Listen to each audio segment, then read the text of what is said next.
Well, it's been alleged that BP is behind letting the Lockerbie bomber out of jail and sending him back to Libya. We know that they basically have nuked the Gulf of Mexico.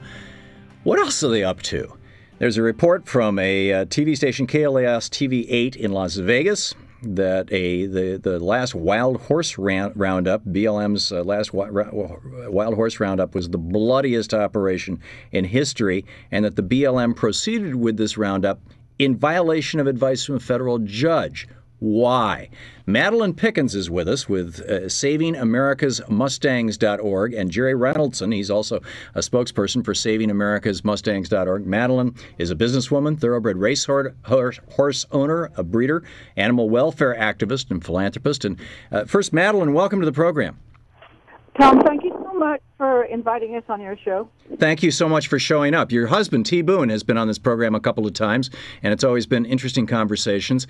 Why is it that the BLM is proceeding with this slaughter of these horses? You know, it's a good question. Nobody knows why other than the BLM and obviously the people that have lobbied them. And it's a disgrace. There's no reason to do it. I have flown over millions and millions upon millions of acres, and I see no issue out there. There's not that many horses left. You know, as we all know, 100 years ago there was 2 million beautiful Mustangs out on the range, and we're down to apparently the last 30,000, according to the BLM. Since their numbers are unreliable and no science behind them, but then you could probably chop that in half. Even if you want to add a bit, give them 20,000. Yeah. That's not very much for the American people. Well, it's not. And I understand that the Ruby pipeline, there's this pipeline that will go from somewhere in Wyoming out all the way out to Oregon and carry natural gas, and BP is a major owner in that or participant in that, and that they've been lobbying for the slaughter of these horses because they're basically in the way of the pipeline. Anything to that? You know, I'm not privy to what BP does. What I understand is they own that El Paso owns the pipeline, and I think they have like 30% of the right to transport their goods through it. Mm-hmm. And I really don't know what's going on, but truly at the end of the day, you've got to pin it on the BLM, the Bureau of Land Management, because they are the ones, somewhat like the Gulf, right, where they had a real issue with the MMS, and they've decided to close that down because they weren't happy with the way they were operating it. And it's really when there's a travesty that all of this comes to the forefront, so maybe other people get blamed for it. I don't know what BP's involvement is in this. I just know there's been a terrible gather. There's been a lot of deaths, and it's really unnecessary. I mean, it's lunacy. Yeah, and in fact, they did it during the season when the mares were foaling, and so there were many pregnant or recently birthed mares that died and foals. We're talking with Madeleine Pickens. The website's SavingAmericasMustangs.org. Beautiful website, by the way. And Jerry Reynoldson is on the line with us, a spokesperson for Saving America's Mustangs. Jerry, your take on this and why, what is the relationship, or do you have anything about the relationship between the BLM? Madeleine was just talking about this being like MMS in the Gulf. That was a case of regulatory capture where the agency, the corporation, the oil drilling companies in the Gulf had basically seized control of the regulatory agency, the Mineral and Management Service, and had it dancing to their tune rather than the other way around. Has somebody seized control of the Bureau of Land Management, the BLM, and is encouraging them to slaughter these horses?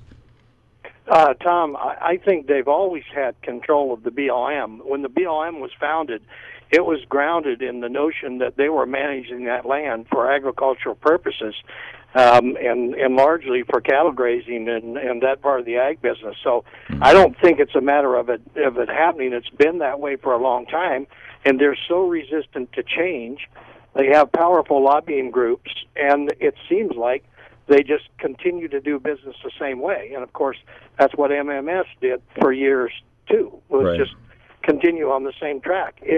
You've got 42 senators that represent ag states, and they're very powerful. And there's not been any legislation to try to change the Wild Horse and Burro Act for over 2 decades. And though there's some pending, that doesn't look like that's probably going to move. Anyway, there's just not been much will to do much about this. And in the absence of that, Tom, the bureaucrats run this program like they have for a long time. They make these decisions in spite of recommendations by federal judges to back off or to consider the time of the year. They just forge ahead, Tom. Right. It's pretty much doing business as usual. So, at the very least, they're doing this for the farmers. I'm curious, Madeleine Pickens, with SavingAmericasMustangs.org, how do you respond to those folks who point out that before the 16th century, the late 1500s, there were no horses in the Americas, that they were brought here by the Spaniards into northern South America originally and made their way across the West, that the original Plains Indians were pedestrians, and that these horses are, an invasive species, as it were, and that they are crowding out other local indigenous species, both flora and fauna. Oh, I listen to that argument all the time, and it's quite pathetic. If you consider that the white man moved into America a couple of hundred years ago, I suppose at that point we call ourselves feral.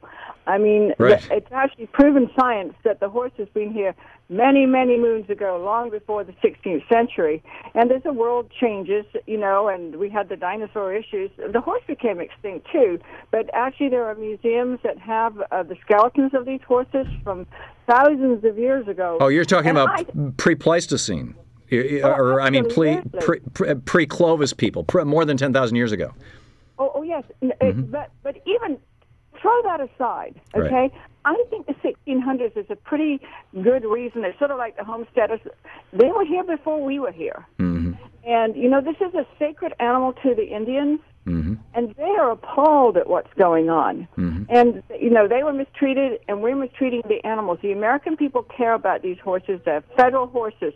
They're owned by the American people. They're not owned by ranchers or cattlemen or any kind of wild hunting group that wants to claim citizenship on the land. In fact, I've seen a lot of land in Nevada where they've introduced the elk.